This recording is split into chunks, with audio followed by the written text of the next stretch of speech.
Joining me now to discuss all of this is Glenn Kirshner, former federal prosecutor, MSNBC legal analyst, and host of the Justice Matter podcast, as well as David Jolly, former Republican congressman, my apologies, who is no longer affiliated with the party, and Barbara McQuade, former U.S. attorney, professor at the University of Michigan Law School, and an MSNBC legal analyst. Thank you all for being here.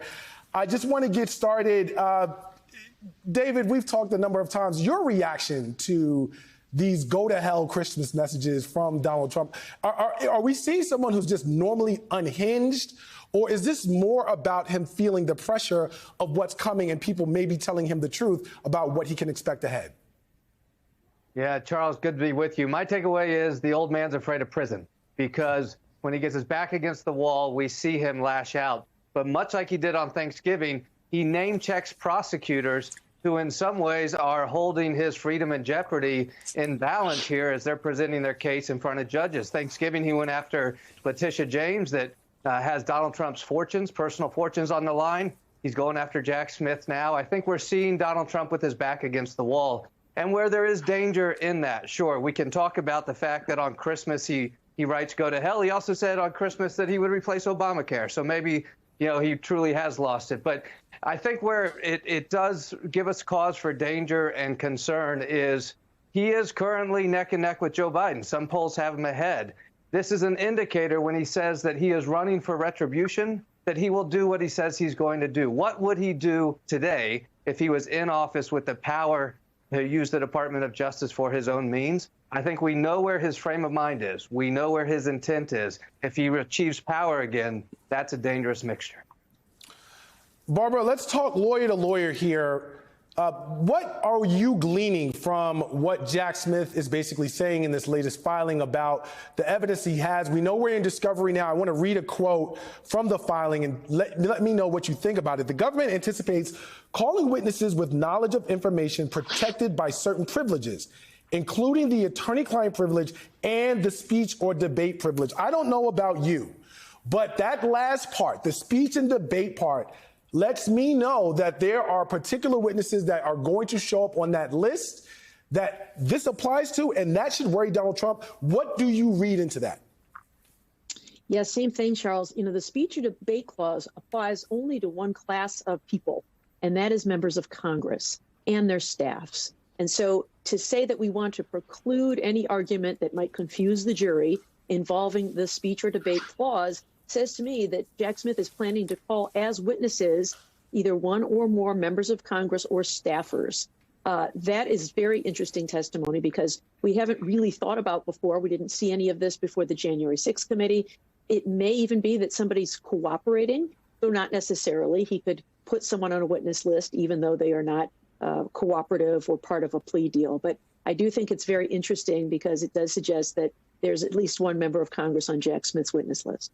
And it's important to remember that even as that might be the case, just because you appear on a witness list does not mean that the government has to call you. It means that they can. They're preserving that right. But nonetheless, this is pretty explosive language that we're seeing as part of this filing. Glenn, talk to me about the balance between what it is, for example, with Jack Smith's request that, look, we don't want this to be littered with different political speech, when you're talking about, at its core, an offense and a fact pattern that inherently involves different degrees of politics. How is the court going to strike the appropriate balance in not necessarily making this a circus, as Jack Smith is trying to prevent, but also not potentially infringing upon whatever rights Donald Trump has, as anyone else would, as a criminal defendant? Yeah, Charles, it's a great question. This is an unusual trial, an unusual set of facts and circumstances. Now, motions in limine, just a fancy way to say we're trying to limit the other side as to what they can and what they can't present by way of evidence, what they can and what they can't argue to the jury. Motions in limine like this are pretty routine. Ordinarily, the parties kind of know what they can and can't argue, what's in bounds and what's out of bounds. That typically goes for prosecutors and defense attorneys, but it's pretty clear.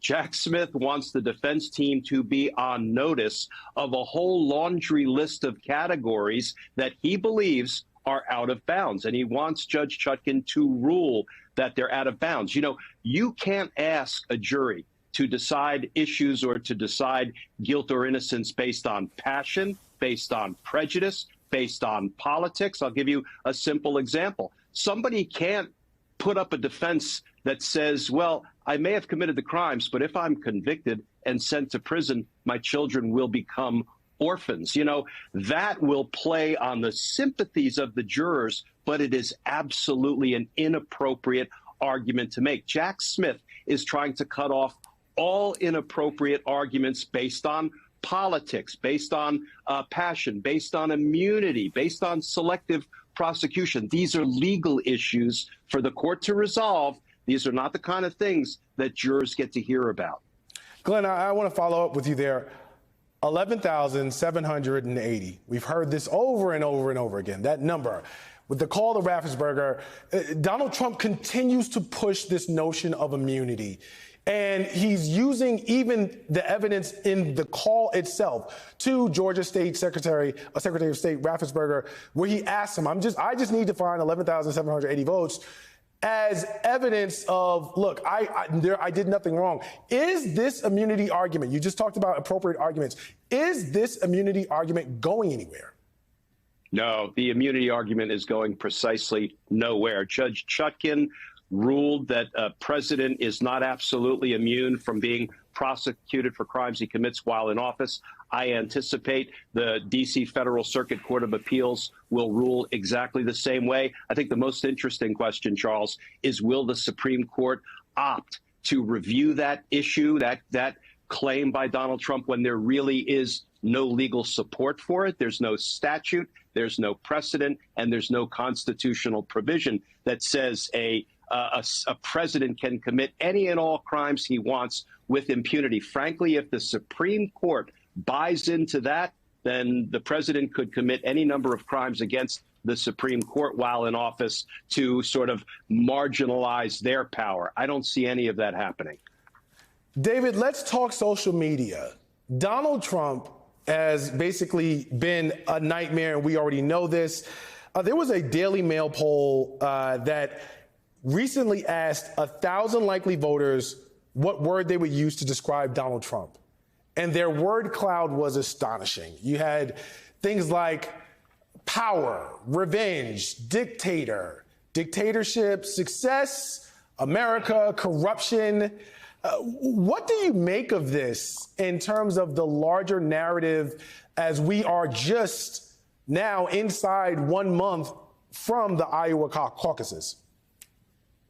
Yeah, I think our political community, if you will, as a nation is kind of running on a parallel track with our cultural and civic community, and they're about to run into each other by November. And what I mean by that is I don't know that we're ready for the national defining moment we're about to face, the cultural moment we're about to face. We have discussed thus far tonight Donald Trump's ethos, but he's also the frontrunner for the Republican Party. There doesn't appear to be a political penalty for that type of behavior. If anything, there's a reward within Republican politics. And then let's bring in this hard legal conversation we're having. Suppose he is convicted in the Jack Smith case ahead of the November election and either wins or loses and refuses to accept defeat. Or suppose, I agree with Glenn, and I'm sure Barb does as well, the immunity claim could not possibly be upheld. But suppose this Supreme Court, the 6-3 majority, finds a way to uphold some type of crazy claim by the president throughout this process. There is a world in which this country just fractures and breaks. And the terms that appear in that heat map that you just mentioned suggest the toxicity, not just within our politics, but within our culture. We are resilient. We can get through this, but only if we try very hard to do so. Well, it certainly appears that a lot of folks who were polled with respect to their opinions truly understand exactly who Donald Trump is. Our distinguished panel is staying with us, so stay tuned.